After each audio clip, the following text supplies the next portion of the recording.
Hello, I'm Jarrett Lau, the founder of Green Ocean Property Management. I'm excited to share with you today the top 5 red flags when reviewing potential tenant applications. These red flags individually can be immediate signs to turn down an applicant, but if you see multiple red flags, be warned. We have seen too many landlords ignore these red flags or turn a blind eye due to a tenant sob story, only to ultimately pay for it in the long run. Red flag number 1.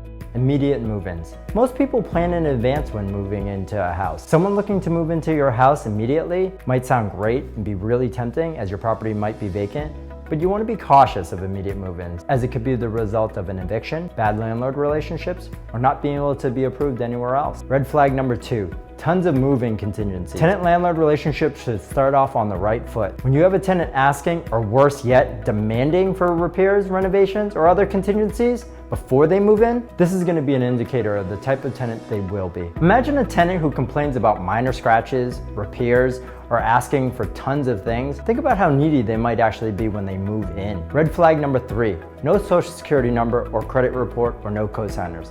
No social security number means no credit report to base their financial ability to pay on time, and also means that you have nothing to report evictions or collections against should you need to down the road. Typically, it's immigrants who don't have a social security number or no credit reports. As a son of an immigrant, I know that immigrants are some of the hardest working people in America, and many can make great tenants. However, the ones who are not, you won't have any recourse to go after them. In addition, if they don't speak English, it can be harder to communicate with them, and this can be used against you if you go to court and they plead that they didn't understand the contract or your agreement with them. In regards to someone not having a cosigner, if they need one due to lack of credit, a bad credit score, or insufficient income, this is one of the biggest red flags for me, as if they didn't have anybody in their life willing to vouch for them, it's an indicator of people not being able to trust them financially. Red flag number 4, no landlords to contact for verification. I personally call the past 2 landlords. Why 2 landlords? Because the current landlord would say anything to get a bad tenant out.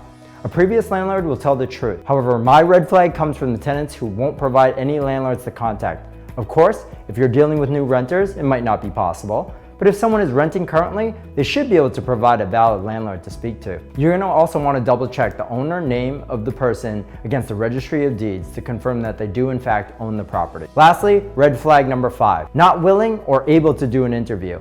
We interview every prospective renter to build a relationship, ask questions, and get to know them. This is your chance to feel out the applicant, see what their personality is like, and clarify anything, both for them and yourself. If they are unable or unwilling, this is going to show you the level of communication and the relationship you may expect during their tenancy. These are the top 5 non-financial red flags when reviewing a tenant application. These should be considered in addition to the financial red flags, in which I cover in a different video. If you or anybody else you know is looking for a property manager and to ensure that you get qualified applicants, please contact us today. Remember, with Green Ocean Property Management, you get more than a property manager, you get peace of mind. Thank you.